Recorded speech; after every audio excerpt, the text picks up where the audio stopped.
আলামিয়া হইল সারা প্রাণবন্ধের পীড়িতের মোরা আলামিয়া হইল সারা প্রাণবন্ধের পীড়িতের মোরা আমি না বুঝিয়া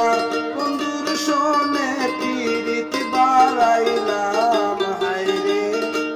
না বুঝিয়া বন্ধুর শোনে পীড়িত বাড়াইলাম তার দেখা না পাইলাম শুধু ভালোবাসিলাম তার দেখা না পাইলাম শুধু ভালোবাসিলাম কারণে